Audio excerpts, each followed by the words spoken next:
Hello नमस्ते दोस्तों, कैसे हो स्टूडेंट्स।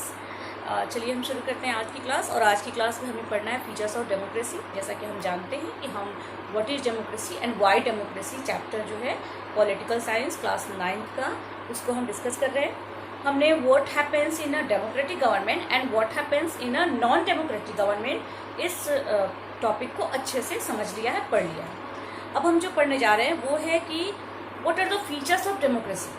तो स्टूडेंट्स, डेमोक्रेसी के 4 फीचर्स हैं, ठीक है, 4 इंपॉर्टेंट फीचर्स हैं और हर फीचर को हम एक अच्छे एग्जाम्पल के साथ समझें। फर्स्ट जो फीचर है वो है major decisions are taken by the elected leaders. हम डेमोक्रेसी में रह रहे हैं, हम अपने लीडर्स को चुन के भेज रहे हैं, ठीक है। तो वो जो लीडर्स है जिनको हमने चुना है, क्यों चुना है? गवर्नमेंट बनाने के लिए, हम पे रूल करने के लिए। रूल करने का मतलब क्या हुआ? हमारा अच्छा बुरा वो सोचेंगे, हमारे लिए डिसीजन लेंगे, पॉलिसीज बनाएंगे, प्लान्स बनाएंगे, कंट्री को गवर्न करेंगे, ठीक है। और अगर हमने जिन्हें चुना है वो वही, उनके पास ही पावर ना हो डिसीजन लेने की, तो फिर चुनने का क्या फ़ायदा, ठीक है। तो इसको हम एक एग्जाम्पल से समझेंगे। हमारा पड़ोसी देश है पाकिस्तान। तो आइए पाकिस्तान से एग्जाम्पल्स को समझते हैं। पाकिस्तान में डेमोक्रेसी थी, ठीक है, लेकिन 1999 में, स्टूडेंट्स 1999 यानी 1999 में आपने सुना होगा जनरल परवेज मुशर्रफ का नाम, जिनको अभी अभी हाल में फांसी देने का आदेश पाकिस्तान सुप्रीम कोर्ट ने दिया था। तो 1999 में जनरल परवेज मुशर्रफ ने एक मिलिट्री कूप यानी कि एक मिलिट्री अभियान, एक सैन्य अभियान किया। और इस अभियान के तहत उन्होंने क्या किया? उन्होंने पाकिस्तान के गवर्नमेंट को ओवरटेक कर लिया, यानी पाकिस्तान की गवर्नमेंट पे ये बात थोप दी कि आपको हमारे अनुसार चलना होगा, हमारे अनुसार आपको डिसीजन लेना है, ठीक है। इसके बाद 2002 में उन्होंने एक कॉन्स्टिट्यूशन में एक अमेंडमेंट किया और इस अमेंडमेंट के थ्रू उन्होंने अपने आप को पाकिस्तान का प्रेसिडेंट डिक्लेयर कर दिया। इतना ही नहीं, इन्होंने इस अमेंडमेंट के थ्रू ये भी डिक्लेयर कर दिया कि प्रेसिडेंट जो होगा वो नेशनल असेंबली या स्टेट असेंबली को डिसॉल्व कर सकता है, यानी भंग कर सकता है, ठीक है। और इसके बाद जब इलेक्शंस हुए पाकिस्तान में, तो जनरल परवेज मुशर्रफ जो कि अब पाकिस्तान के राष्ट्रपति थे, उन्होंने क्या किया कि उन्होंने ये क्लियर कहा कि एक काउंसिल होगी जो जिसमें मिलिट्री ऑफिसर्स होंगे और प्रेसिडेंट तो है ही, तो हम लोग जो भी मेजर डिसीजंस होंगे वो हम लोग लेंगे। असेंबलीज रहेंगी, गवर्नमेंट रहेगी, लेकिन जो डिसीजंस होंगे वो हम लोग लेंगे। कौन? आर्मी और प्रेसिडेंट। आर्मी वो जो कि जिसको लोगों ने नहीं चुना, और प्रेसिडेंट भी वो जिसको लोगों ने नहीं चुना। लोगों ने चुना किसको? असेंबली मेंबर्स को, नेशनल असेंबली को, स्टेट असेंबली को। लेकिन डिसीजन कौन ले रहा है? आर्मी ले रही है, प्रेसिडेंट ले रहे हैं। तो फिर यहाँ हम क्या देखते हैं कि जिन लोगों को चुना गया वो डिसीजन नहीं ले रहे हैं, तो सरकार किस बात की? गवर्नमेंट किस बात की? डेमोक्रेसी किस बात की? तो स्टूडेंट्स, ये इस बात का एग्जाम्पल है कि अब बताइए कि इस सिचुएशन में क्या आप पाकिस्तान को डेमोक्रेसी कहेंगे? नहीं कह सकते, ठीक है। क्यों? क्योंकि एक मेजर फीचर है डेमोक्रेसी का कि major decisions are taken by the elected leaders. और ये यहाँ क्या हो रहा है? यहाँ पर जो इलेक्टेड है वो डिसीजन नहीं ले पा रहे, उनके पास डिसीजन लेने की ताकत नहीं है, पावर नहीं है, ठीक है।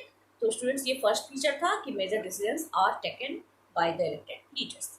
अब हम डेमोक्रेसी के सेकेंड फीचर की तरफ चलते हैं। सेकेंड फीचर जो है free and fair election. A democracy must be based on a free and fair elections. ये स्टूडेंट्स, आपको याद होगा कि इसके पहले वाले वीडियो में मैंने कहा था कि फ्री एंड फेयर इलेक्शन के बारे में इस चैप्टर में हम बहुत डिटेल में बात करें। तो आइए हम इसकी शुरुआत भी एक एग्जाम्पल से करते हैं। एक कंट्री है अमेरिकन कॉन्टिनेंट में, मेक्सिको, ठीक है। मेक्सिको पर स्पेनिश कॉलोनी। 1930 में मेक्सिको इंडिपेंडेंट हुआ, ठीक है। इसको इंडिपेंडेंट कराने में एक पार्टी ने, एक पॉलिटिकल पार्टी ने काफ़ी इम्पोर्टेंट कंट्रीब्यूशन किया था, काफ़ी इम्पोर्टेंट रोल प्ले किया था। ठीक वैसे ही जैसे इंडिया को आज़ाद कराने में इंडियन नेशनल कांग्रेस ने किया। उस पार्टी का नाम, मेक्सिको की उस पार्टी का नाम था PRI, institutional revolutionaries party. Institutional revolutionaries party, ठीक है। इस PRI ने जब मेक्सिको को इंडिपेंडेंट करा लिया स्टूडेंट, उसके बाद से इसी पार्टी की गवर्नमेंट वहाँ होने लगी। इस पार्टी ने अपनी गवर्नमेंट बनाई।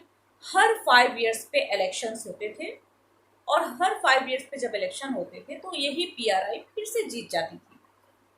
लगभग 70 इयर्स तक, 70 साल तक, ठीक है, 70 इयर्स तक ये पार्टी, यानी 2000 तक यही पार्टी गवर्नमेंट बनाती रही, यही पार्टी हर इलेक्शन में जीतती रही। आपको लग रहा होगा कि इसका मतलब कि PRI बहुत अच्छे काम कर रही थी, PRI की गवर्नमेंट बहुत अच्छी थी, लोग उसको बहुत पसंद कर रहे थे, इसलिए बार बार वोट दे रहे थे। लेकिन ऐसा नहीं था। उसको जीतने का कारण क्या था कि इलेक्शंस के लिए वो कुछ स्पेशल तरीके के हथकंडे अपनाते। जैसे मैं आपको बताती हूँ क्या कर रही थी। सबसे पहले तो इस पार्टी ने क्या किया गवर्नमेंट बनाने के बाद, कि जितने भी गवर्नमेंट ऑफिसर्स हैं उनके लिए ये ज़रूरी है कि वो पार्टी की मीटिंग्स को अटेंड करें। अब आप बताइए कि गवर्नमेंट ऑफिसर्स पार्टी की मीटिंग क्यों अटेंड करेंगे? गवर्नमेंट ऑफिसर तो एग्जीक्यूटिव है, वो पॉलिटिकल एग्जीक्यूटिव नहीं है, वो तो परमानेंट एग्जीक्यूटिव है, ठीक है, वो तो जॉब कर रहे हैं। लेकिन फिर भी ये कंपल्सरी था कि उन्हें पार्टी की मीटिंग अटेंड करनी ही करनी है, ठीक। दूसरा क्या किया इन्होंने कि जितने भी गवर्नमेंट स्कूल्स हैं उन सबके टीचर्स, गवर्नमेंट स्कूल के टीचर्स बच्चों के पेरेंट्स से कहते थे कि आपको PRI को ही फेवर करना है, अदरवाइज आपके बच्चे को स्कूल में नहीं पढ़ने दिया जाएगा। तो आप देखो स्टूडेंट्स किस तरीके के हथकंडे ये लोग अपना रहे थे। थर्ड क्या हुआ कि मीडिया जो थी वो मीडिया केवल PRI के गवर्नमेंट का पॉजिटिव एस्पेक्ट दिखाती थी कि PRI ने कितने अच्छे अच्छे काम किए हैं गवर्नमेंट बनाकर, नेगेटिव चीज़ें नहीं दिखाती थी। तो लोग क्या जानेंगे? लोग तो यही देखेंगे ना जो कि उन्हें मीडिया दिखा रही है। आज आप हम कैसे चीज़ों को जान रहे हैं, गवर्नमेंट क्या कर रही है, देश में क्या हो रहा है, मीडिया के थ्रू जान रहे हैं। मीडिया एक बहुत इंपॉर्टेंट पिलर होता है डेमोक्रेसी का, आपको पता है। तो इसी तरह से अब मीडिया यहाँ पे PRI की पॉजिटिव चीज़ें दिखा रही थी और अब दूसरी पार्टी इसकी नेगेटिव चीज़ें दिखा रही थी। नतीजा क्या हो रहा था? लोगों का अट्रैक्शन जो था वो PRI से ही बना हुआ था। इसके अलावा इन लोगों ने बहुत ज़्यादा पैसे खर्च किए अपने कैंडिडेट्स को इलेक्शन जिताने के लिए, ठीक है। साथ ही साथ ये लोग लास्ट मोमेंट पे क्या करते थे PRI वाले, कि एकदम जब वोटिंग होने वाली होती थी ना, तो लास्ट टाइम पर ये लोग पोलिंग बूथ होता है ना, पोलिंग बूथ का मतलब होता है वो बूथ, जैसे कि इलेक्शंस में बूथ बनाए जाते हैं कि किसको कहाँ जाके वोट करना है, तो उस पोलिंग बूथ को चेंज कर देते थे। यानी आपका जैसे सपोज आपका पोलिंग बूथ जो है वो बोरिंग रोड में है, ठीक है। अब आपको पता चला लास्ट में कि ये बोरिंग रोड के इस कोने से हटके ईस्ट वाले कोने से हटके वेस्ट वाले कोने पे चला गया, ठीक है। तो इसकी वजह से बहुत सारे लोग वोट देने से वंचित हो जाते थे, वोट नहीं दे पाते। तो ये तरीका था PRI का इलेक्शन जीतने का, ठीक है। अब आप देखो कि ये कहाँ फ्री एंड फेयर है, ना ये इलेक्शन फ्री है ना ये इलेक्शन फेयर है। इसके अलावा दूसरा एग्जाम्पल हम देखेंगे स्टूडेंट्स। दूसरा एग्जाम्पल से वो भी हमारे एक नेबरिंग कंट्री का है, चाइना, ठीक है, जो अभी कोरोना वायरस की वजह से काफ़ी चर्चा में है और हमेशा ही चर्चा में रहता है। चाइना में स्टूडेंट्स एक ही पार्टी, और वहाँ पर लोग इलेक्शंस होते हैं, हर 6 साल पे वहाँ इलेक्शंस होते हैं। उन इलेक्शंस में लोग 3000 लोगों को चुनते हैं, लगभग 3000 रिप्रेजेंटेटिव को लोग मिलके चुनते हैं। कुछ लोगों को आर्मी भी चुनती है। तो स्टूडेंट्स यहाँ पे जो 3000 चुने जाते हैं, यही 3000 और आर्मी द्वारा चुने गए लोग ये सब मिलके प्रेसिडेंट को चुनते हैं। देखने में तो बहुत अच्छा, बहुत साफ सुथरा लग रहा है, लेकिन यहाँ दिक्कत क्या है कि ये जो 3000 लोग होते हैं ये कैंडिडेट्स तो अलग अलग होते हैं, यानी रिप्रेजेंटेटिव जो उम्मीदवार होते हैं वो तो अलग अलग होते हैं, लेकिन जो पार्टी होती है, जिस पार्टी के ये मेंबर होते हैं, वो एक ही पार्टी होती है। यानी आप A को चुनिए, B को चुनिए, C को चुनिए, D को चुनिए, गवर्नमेंट जो बनेगी वो उसी पार्टी की बनेगी, क्योंकि ये ABCD चारों उसी पार्टी के मेंबर्स, ठीक है। यानी यहाँ पर क्या था कि आप किसी को भी चुनो, आप कैंडिडेट चेंज कर सकते हो, पार्टी नहीं कर, क्योंकि पार्टी में आपके पास ऑप्शन ही नहीं है। तो ये देख रहे हो स्टूडेंट्स, ये दोनों एग्जाम्पल्स है कि फ्री एंड फेयर इलेक्शन नहीं है। तो ऐसे में क्या आप मेक्सिको को डेमोक्रेसी कहोगे उस सिचुएशन में? क्या आप चाइना को डेमोक्रेसी कहोगे, जहां इलेक्शंस तो हो रहे हैं लेकिन फ्री नहीं है, फेयर नहीं है, इम्पार्शियल नहीं है, ठीक है। इस तरीके से हम देखते हैं कि फ्री एंड फेयर इलेक्शन कितना जरूरी है। Holding elections of any kind is not sufficient. ये जरूरी नहीं है कि किसी भी तरह इलेक्शन करा दिया और वो सफिशिएंट हो गया। The elections must offer a real choice between political alternatives. और निश्चित ये होना चाहिए कि जो पॉलिटिकल अल्टरनेटिव्स हैं उनमें एक अच्छा चुनाव किया जाए। और अच्छा चुनाव कब होगा? आपको पूछा जाए कि जैसे मैं आपको कहती हूँ कि आपके पास 4 ऑप्शंस हैं, ABCD, बताओ कौन सा चुनोगे?